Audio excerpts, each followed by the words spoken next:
ladies, gentlemen, and our friends between and beyond, and welcome to the Kitchen of Creativity for another very special episode of Hook Cooks, the improvised storytelling podcast guaranteed to feed a hunger you didn't know you had.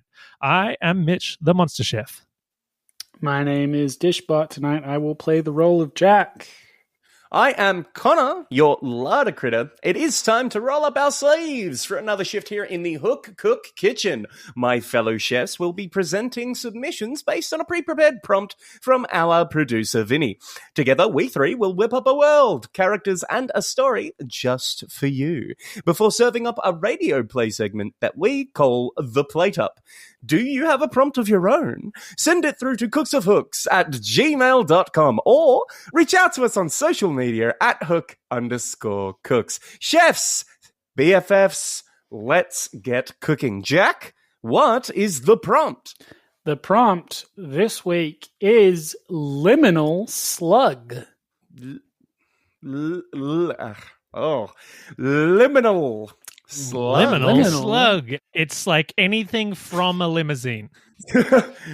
I've got so many liminal slugs, man. I've got SUV slugs. I've got so many motorcycle slugs. Okay, interesting. Liminal Slug. That is a slithering, slimy prompt that falls somewhat in between the rules and physics of our own reality, I'm sure. Before we do sink our teeth into your main submissions, though, it is time for the best before yesterdays. The first thoughts, the worst thoughts. Mitch, what is your best before yesterday? All right. Liminal Slug. This is the catch-all term I use for the sad melange of bugs that have inexplicably made it into the space between the fly screen and the glass of my study window. Legend tells that one fateful day they will achieve their final form. What is their final form there? Per bug, they each get a different one? No, I think they're blending together. Oh. Yeah. That's... It's made you sad. Well, I thought for a second it was like Pokemon. And no, it's not like Pokemon. It's kind of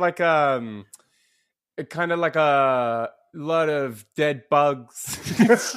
So in a way, it is like Pokemon, really. Yeah. Well, thank you for helping me muse upon that always curious space that bugs seem to get their way into. That should truly be a bug-proof buffer. The fly screen should do its work, but instead, I've seen those bugs, those curious explorers, lost forever. Well, let's explore Jack's next prompt. All right, Jack, what is your best before yesterday? Here we go. Liminal Slug. A type of gastropod which is fully grown, but has not yet managed to secure a shell to live in. Shell ownership rates are falling faster than ever across the world, with many liminal slugs forced to either live inside their parent shells or pay exorbitant shell rental fees. Experts point towards rising inflation rates, falling wage growth, and that one kid Tyler who loves crushing snails as the main causes of the shell crisis. I see. My gosh. Yeah, okay. It's the cost of slithering crisis. Cost of slithering is very good. Yeah. That's well, while you have presented scathing social satire, a political brand, white hot, you've pulled out. House is expensive. Slow down. Whoa, Jack. put this guy in politics scale. Jeez, boy, howdy. No, we were recording a podcast with a communist. That said, bums me out. Bums me out. A real bummer, man. That's a real bummer. Shit So slugging our way on from that masterpiece of political satire and major bummer, let's move on to the meat and potatoes. Now, Mitch and Jack have had 24 hours to prepare their submissions. So, without further ado, Jack, please present your meat and potatoes. Alrighty, here we go. Liminal Slug. Come, Kotok. It is time. They offered a hand, and together they began to ascend the mountain. The planet's second sun crested the horizon as they climbed, bathing them in waves of light. Finally, they reached the summit, and the elder turned around. You know of the slug? Kotok nodded, and the elder continued.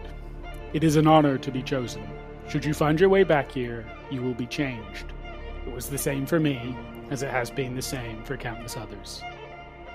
The elder rummaged in a pack, pulling out a mortar and pestle and some herbs. He began grinding out a paste, adding liberal amounts of his own spit, talking as he worked. The slug both is and isn't.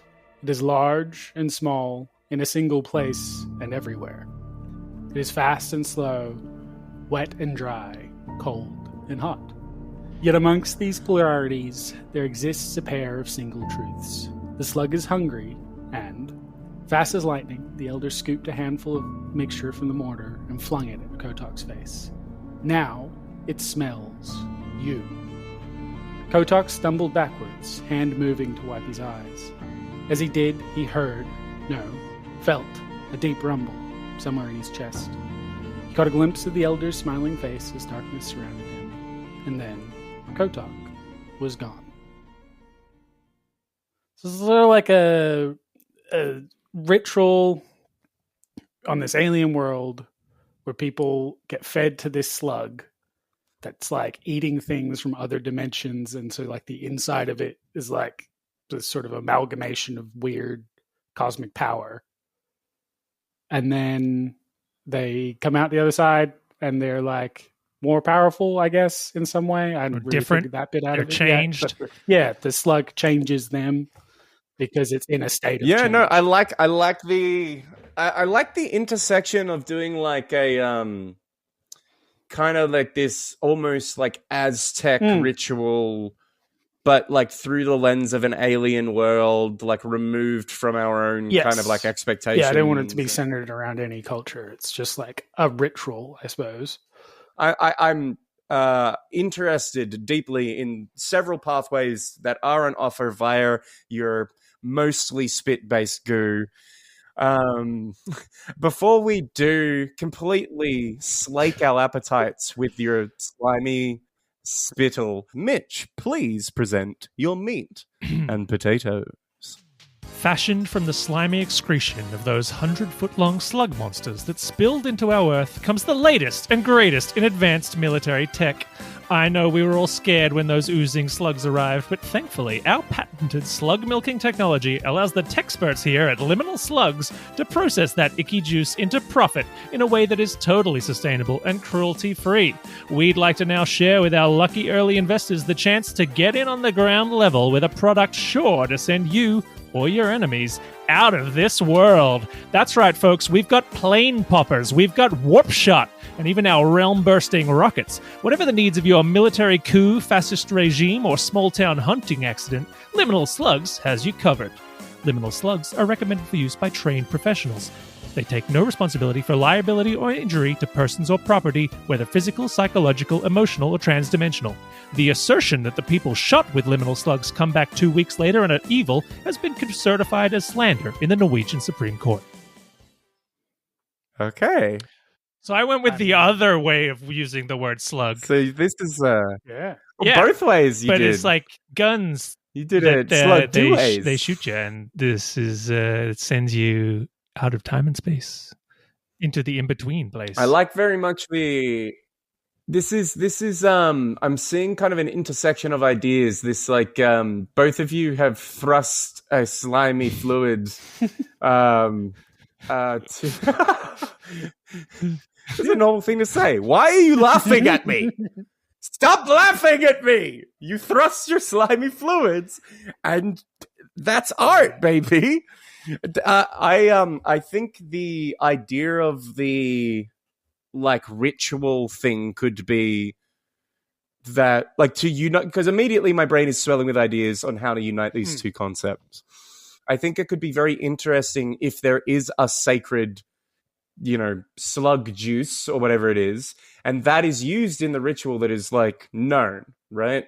But there is also people trying to weaponize that thing. They see the opportunity to make their targets eaten by the slug as like something that is unrivaled for military application, but they don't understand where these people go or what happens to them. Yeah. But I like the idea of these slugs arriving out of the in-between space in dimensions on Earth. And I was like, well, what would happen then?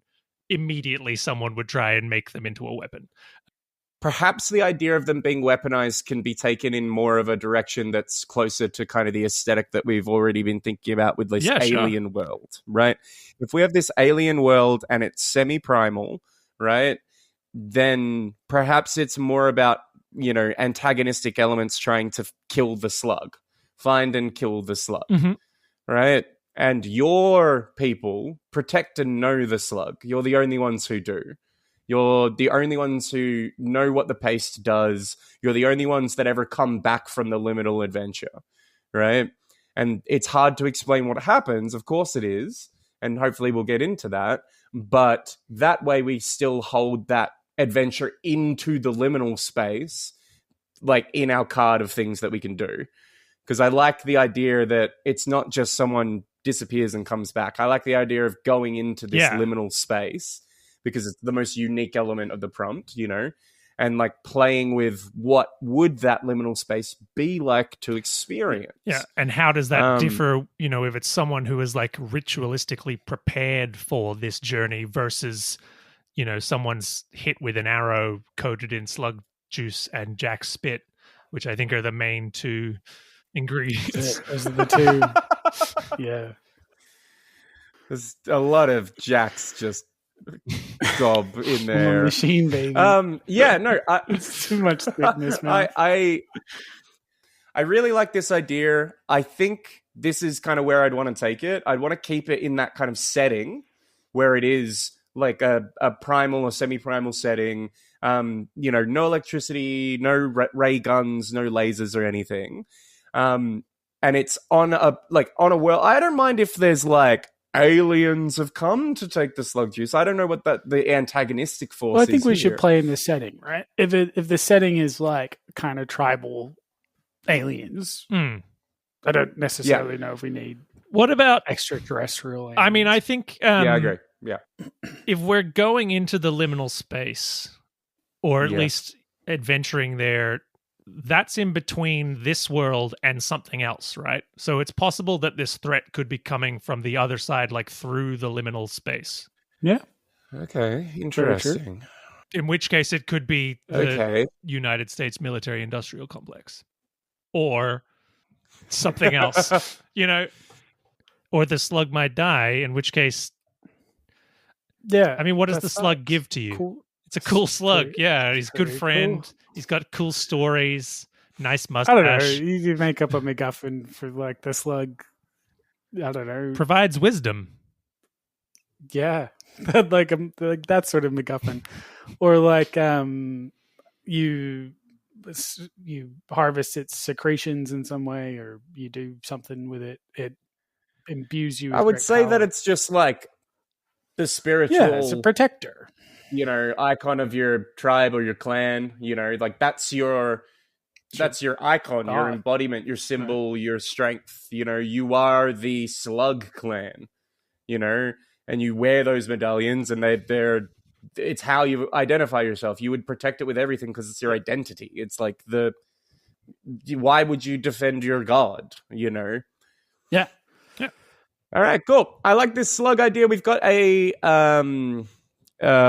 community of slug worshipping folk. I want to blend the Aztec theme with like some alienness. I want like big shells. Sure. Yeah. Okay, big shells. Let's do big shell Aztec. I want to drive away from sort of any specific human culture. Like I don't really want to drive away from Aztec towards big shells. Yeah, it's just like big shell. People. People. They're aliens. Elements. What kind of aliens are they? Do they have like wings? Are they let's define these aliens. That's a great point, Jack. We don't need to make them just the weird, soft losers that we are. They could be cool. We can make them anything. Maybe they do a podcast. Cool. Maybe they can skateboard and do kickflips. Yeah, maybe they're good podcasters. We can get them on here. Yeah. Put their feet up. What are they like? Are they slugs themselves? Like anthropomorphized gastropods. Like love it. Yeah, slug people. Yeah. That's cool. And then they live in big shells. Slick.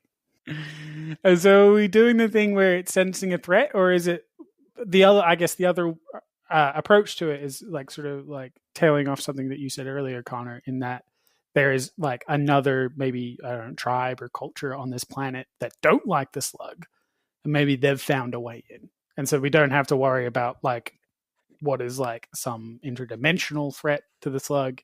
It's contained within, I guess, this planet itself. All right. What if you are the like liminal trainee? Like you are going to be the person that eventually goes in, right? But because your encampment is attacked, they get their hands on the way in and go in. And your elder is like, listen, you got to do it now. Like, you've got to go in and stop them. Do it like that was very Chosen One vibe. Full tropey Chosen One stuff. They killed the elder in front of you. And you're like, and they go in there. Yeah. And you're like, I'm the only one. Yeah. Yeah, you're like sitting there and the elder is like, passes you the spit the bowl full of Jack spit. Yeah. Okay, so the elder gives you, just hands it to you in their dying moments.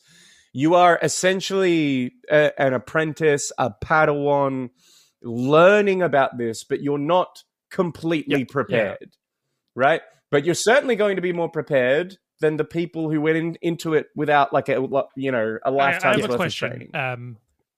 You get into it with Jack Spit. That's we've locked that in. The guy, the elder, is handing you the bowl of it. Like they, obviously, the people who have gone in and killed the elder, they got Jack Spit as well from the elder, and then they kill him. They like hold you down. They take the spit. Some of the spit from the bowl, wipe it on themselves, and then they disappear. And the bowl's left over, and you're tending. Sure. Yeah. Master! I don't mind the idea of the temple is attacked. You know, Master is killed. They take the sacred item. These are absolutely classic. There's only like 10 stories. Just for something different. Let's just tell one of those. Yeah. Well, you know, everything happens all at once. Everything explodes. Okay, so Master's perished. You followed the assailants, the assassins from a rival tribe into the liminal environment. Now, to Mitch's credit, I understand what you mean in terms of liminal being between things, but I think we can use it like more extensively to mean either between realities, between dimensions, or between physical laws within the universe. The gaps in between atoms. So the definition of liminal is like a transitory state. It doesn't have to be a transitory state in reference to the universe. In reference to like a physical location. All right. Let's proceed through the spit portal. Into the mouth. Off we go. We're now in the liminal space. So I imagine we're going to have to essentially think of the liminal spaces in segments, right? Because they're going to be like opportunities for us to say it's weird in this way and then it's weird in that way. So the first way I imagine that it's weird is that you go from being kind of on this alien world, like running around in a very natural environment, and you step through, similar, I suppose, to the most famous liminal space, the back rooms, where the concern comes from stepping through reality and ending up in the back rooms, this series of endless yellow corridors, right? The idea, I imagine, is you step through and your environment has to change immediately, right? You have to be in a completely different space with different rules.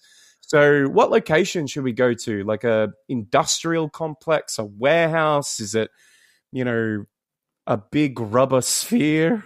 A library? Library is cool.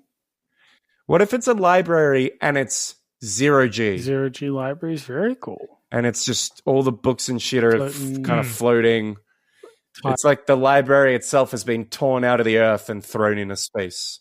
As we move through the liminal space, I imagine that you see it almost like Tyler Durden burning himself into the film frames. You see it just for a second, and then it's gone. And you see it from a different angle. It's over on the other side of the room. You swear it's there, and then it's just gone. and you know that you're kind of getting closer to it, quote unquote, but you're not just walking towards something, So, right? wait, is this inside the slug, You're in or it, though, right? is We're the in slug inside? I guess it does. Like, it can be both, right? But this is because it's liminal. My theory would be that you can be inside of the slug and it can appear to you. I'm on board with that. I think that's cool. I think that's Like, really cool. You know, it's like you're floating through this library. You're chasing the assailants, the people that killed your master. You're swimming through 0G, chasing after them. Well, how do you move from one to the next? I think to get into the next space, you have to go into a book. Cool. It's page master shit for sure. Let's go in. Let's dive into a book. Pick a book. Jack, pick a book now, and it better be relevant. I guess, so if we want like a more grounded story, it could be a book that had to do with your mentor, right? It could be like their diary. Brilliant. That's actually great. You go back and experience, like hang out with your mentor when he was your age. And they teach you.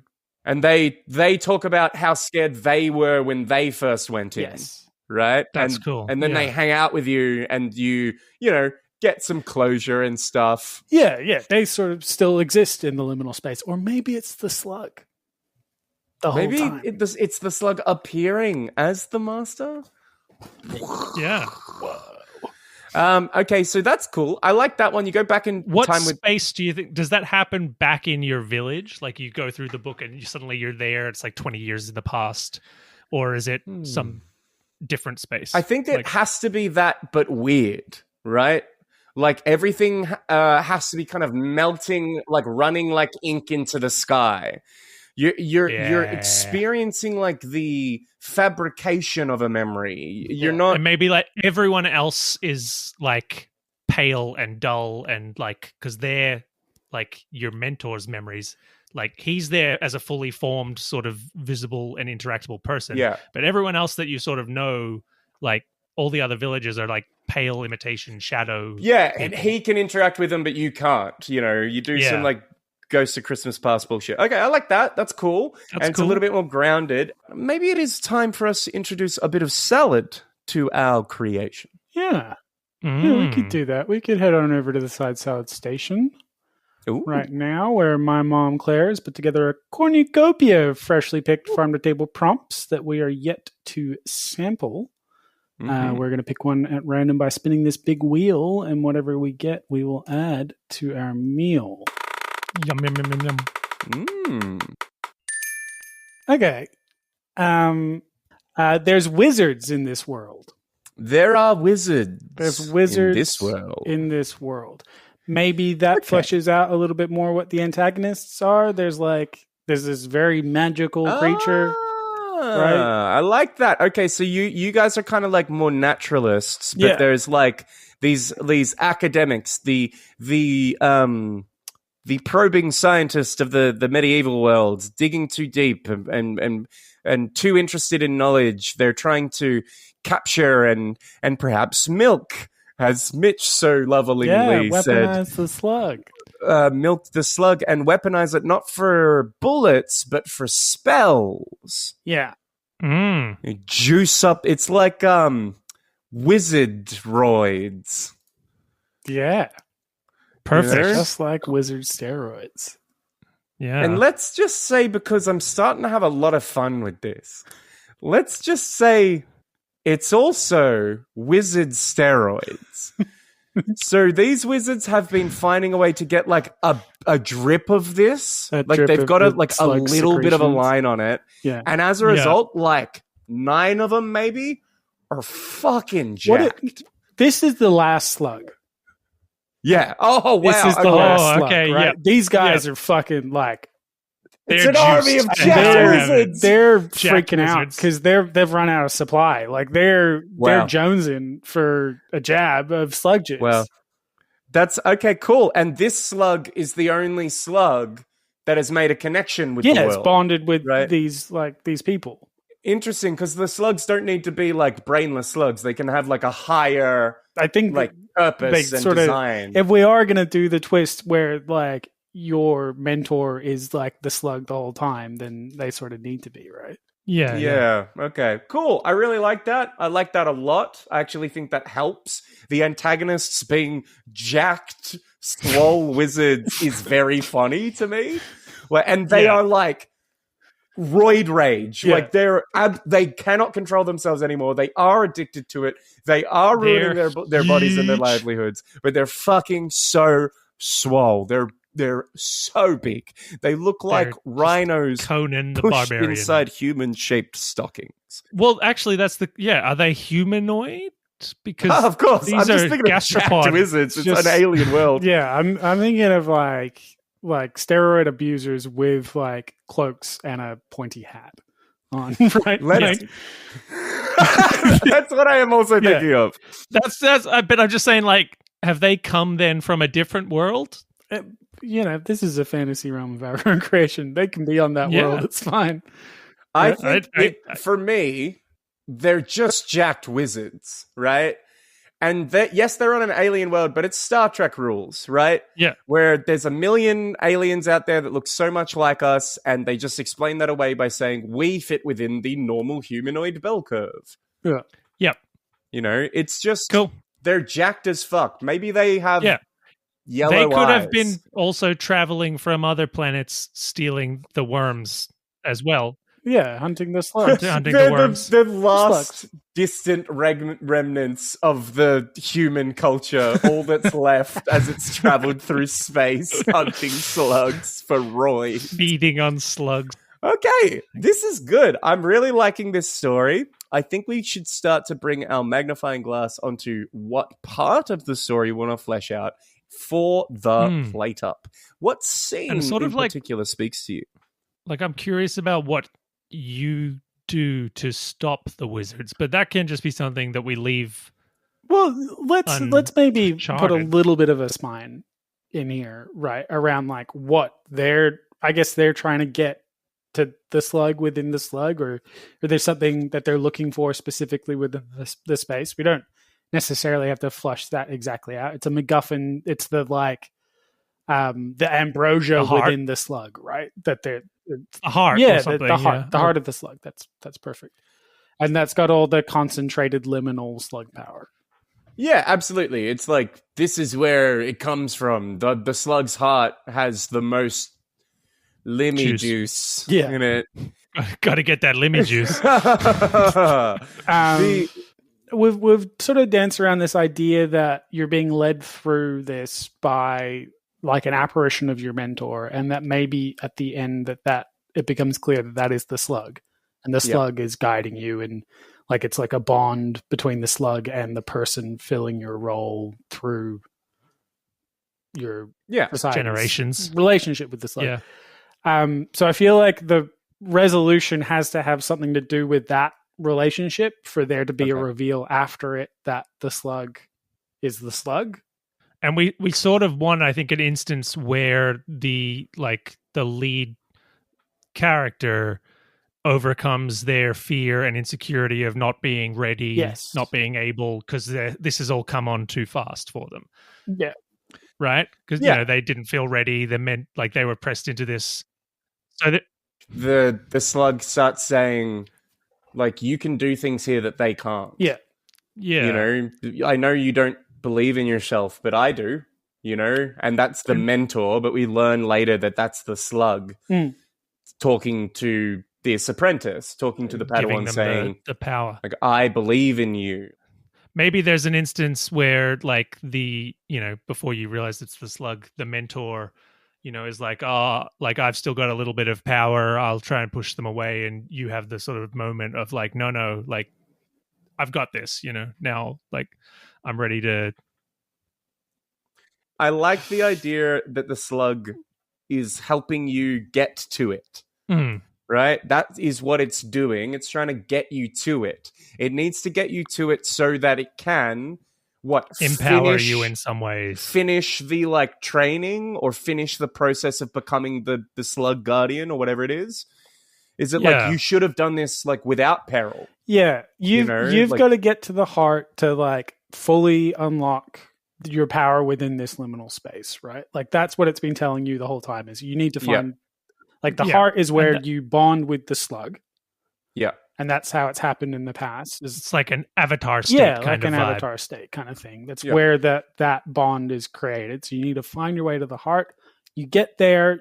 I think before that, you're like, sort of, you're using your own wits almost to get away from the steroid wizards. To outmaneuver them, try to outpace them, get further before they get further, stay away from them. Yeah. Yeah. Because obviously, if they get there first, they kill the heart, and then you can't bond with it. So and then you get there first. Yeah, the end is just a confrontation with them. I think maybe at that point, it has to be like even like near the slug needs to be like a completely like rules Just and like and, inside and a kaleidoscope. boundary. Yeah, it's like it'd be, complete. And it's also a abstract. beating heart. Yeah, you're talking to a heart, and then you blink, and it's your mentor's face, and then you blink, and it's the slug, and then you blink, and it's a heart again, right? Like it's not. Everything would start to be really symbolic and not physical. Nothing is ever in one state for more than a moment. Yeah. If Constantly you try to moving focus in on and out of something, you different realize things it's something else, Everything is in It's transition. like a dream. Like that crab is your dad, and you know it's your dad, but it looks like a crab, right? Yeah. So things start to take that effect, I feel, in this space. And okay, so I like this. I think that we've got like a good overview of the story now. Let's drill down on a scene. Yes. Yep. Now, I want to really put the blinders on and really try to pick a specific sequence for this one, because I believe we work best in the bottle. So we've got lots of shit going on, right? Do we do you decide to chase them into the liminal space? Do we do like with the mentor's farewell sort of the mentor's farewell? That dying robs breaths. us of a lot of liminal shit. Do we do like one of the sequences that we described, the liminal sequences? The library? Do we do the temple? Do we do the encounter with the slug? What do you guys think? I like the death of the mentor at the start the most. Cool. Yes. But you're right. It does rob us of, unless we do something right at the very end of you like stepping in. It's like, in that's which like case a line, we're already right. Like it's not a big part of it. But I'm okay with that. Like I almost feel like the liminal stuff is going to be sort of better imagined with the amount of time that we have to write about it. What if, okay, just to chase that idea though, what if we're in the liminal space and we're at the temple and the ghost shows the Padawan, the mentor, dying again? Is this the very end? Is that what Maybe. you mean by it? Well, I mean, like in my head, it goes library, temple. when they're in the memory in the When they're book. in Temple, memory. right? There's them in their village where it's all Yeah. like colorful and melty and stuff. And it's everything is ink flowing into the sky, and like maybe there's like flashes of what happened during that sequence. I might be overdeveloping Maybe the it. mentor asks the Padawan to tell them what happened, because it's not a memory that they would have. But Oh, that's very interesting. So, like, you died. Oh, did I? Did I lead a good life? Like that sort of thing. yeah, It's interesting. I mean, it sort of Heavy. gives them like it's a bit heavy. The other thing I like about the start is that we have a bit of steroid wizard in there. So I was going to say, to that effect, both the library and the theme park could be great environments for spells to go flying and to action, a bit more action. It doesn't all need to be action, but they certainly invite themselves a little bit more to action sequences as opposed to the memory. Okay, guys, I think we've got our scene. We will do the mentor death sequence. Without further ado, riot. let's spit on through to the plate up. Oh,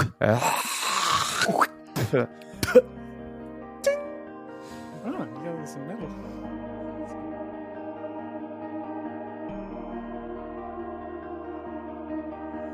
The temple ground lays silent. As you sweep the porch in the early dawn light, you once more find yourself daydreaming, contemplating your grand destiny. Since birth, you've been told it is your fate to follow in the Slug Keeper's footsteps, a hero to all slug folk. You've trained beneath the Slug Keeper for most of your life, absorbing their wisdom and teachings, with hopes of one day becoming a master yourself, a peerless expert in slug-based fighting styles, slug-based weapons, and slug-based diplomatic techniques. Good job. You know it is your fate to one day approach the liminal slug, to journey through the ineffable, to consult with this timeless being, just as your mentor did. Your musings are interrupted by a powerful explosive spell hitting the archive rooms. They erupt in rock and debris. You seek the source of the spell and see them. From the tree line, approach the Juicers. Wizards that have become addicted to the muscle-enhancing, spell-heightening power of other slugs, killing and processing them on different worlds across the galaxy. And now, they're here to juice your slug. They attack with a desperate hunger, their beards long and grey and matted, their hats ever pointy, their sleeves long since torn from flexing their worryingly vascular arm capons. The Slug Temple Guard responds to the attack and mount a fierce defense as the Juicer's assault begins in earnest. The temple ground erupts in sound and fury. Technicolor spells more powerful than you've ever seen lash out from the hulking, roid-enraptured wizards. Ooh, yeah, feel the burn! A beefcake mage slings a sulphurous spell. Flames erupting from his extra-heavy piston-sized wand, fire bombarding the battlefield. The juice has made them strong. Too strong. Say your prayers, brother! Another totally stacked magical muscle man shoots wicked bolts of lightning forward, the ground exploding, temple attendants flying. The scene is chaos, pandemonium. You flee, try to make your way to the temple backrooms to find your mentor, but you are cut off. The temple square is littered with slug temple guard, some still fighting, many more limp and lifeless. Nowhere to run, man! You can't run. Very well. You will die like a slug keeper, even if you never earn to the mantle. You turn and face them and assume your stance, just like the slug keeper taught you. With metal, you step forward to fight a battle you know you cannot win.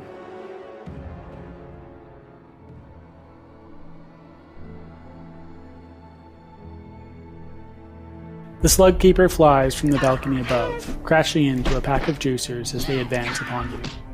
The juicers roll across the dusty temple floor while your master catches himself, landing gently on the balls of their feet. They push you gently out of the way, indicating you hide behind a fallen pillar. You're outmatched. Suddenly, you hear a crack, and something happens to the tangle of juicers. Two pop out of existence, and the other turns into a chicken with long, graceful legs, which promptly turns and runs, squawking, out the front door. Your master takes the fight to the juicers now. Juicers are wrapped up by vines that explode from nowhere, encased in shimmering orbs of water, burst into explosions of confetti. The laws of reality bend and twist in immeasurable ways under your master's will, but the juicers keep coming. Suddenly, a wall explodes behind the Slug Keeper, and a fresh squad rolls in. Your master is wrong-footed, and finally, a binding spell finds its mark. You barely manage to stifle a scream from where you lay hidden.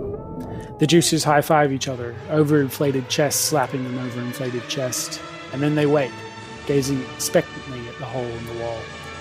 Through it strides a juicer, twice as tall as any of the others. He's completely hairless, tree trunk arms bursting from his robes. This is their leader. He surveys the temple, taking in the scattered, squawking remains of his troops, and turns back to the Slug Keeper. Nice work! What do you bench? Your master glares back at the leader, saying nothing. The leader chuckles in response, bends down, and reaches into the Slug Keeper's robes, pulling out a bowl of liminal liquid. This is it. Let's roll. One by one, the juicers dab the liquid on their foreheads and disappear, taken by the slug. Finally, it's just the leader left.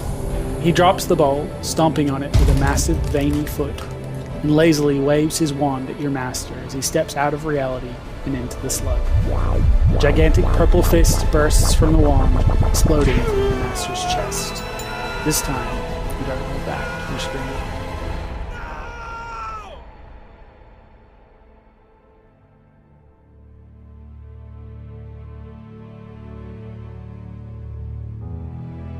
You lift your tear-stained gaze up from the body of your fallen mentor. Bruised, battered, broken. No slug folk should look so disjointed. You don't even have joints. Their last words echo in your head. You look down at the broken bowl of liminal liquid. You're not ready. Only at the beginning of your training, and now to have this calamity thrust into your slimy appendages? You look down the mountain towards the village of your home. Smoke rises from the chaos of the Juice's passage. Surely you would be forgiven for going down to check on your family. It feels the most natural thing in the world to do. You feel the temple floor groan, still reeling from the damage of the Juice's muscular wizardry. It would be the safe thing to do. But after the dust cleared, would you be able to look your family in the eye stalks? Would you be able to look at yourself in the reflective shimmer of your snail trail? No, you cannot abandon your calling, your god. You look to the shattered remnants of the bowl, thrown aside like little more than a protein shaker after the Juice's passage. An oil-slick sheen glistens on the old, ancient stone. Enough to get through, surely. You never passed the final tests. You're not a slug keeper. Not yet. But you're the best chance they've got. The only chance. You dip a finger into the slick fluid and graze it across your cheeks like war paint. You hear the sound of a slithering bell, a wet chime, and feel the coarse burn of frozen sunlight on the back of your neck before everything goes light.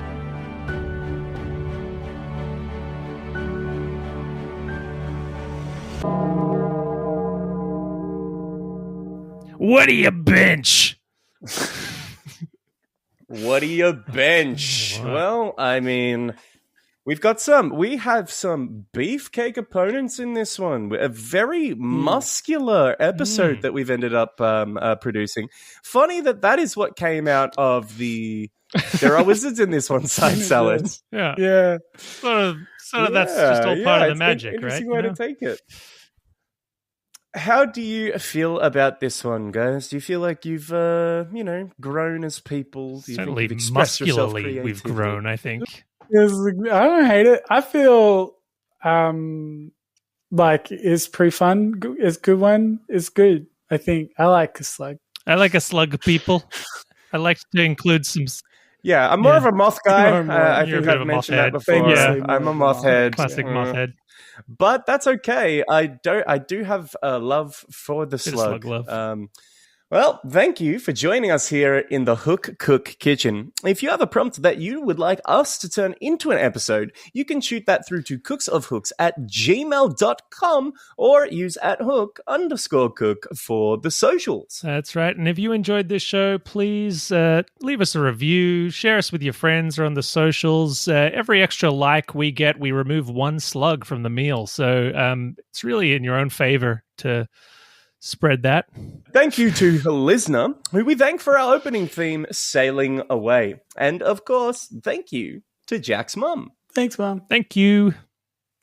I have been Connor, your larder critter. I'm Dishbot. Tonight I played the role of Jack. And I am Mitch, the Monster Chef. How much do we bench, boys? Lots. Heaps. Good. Yeah. Thanks, Chips.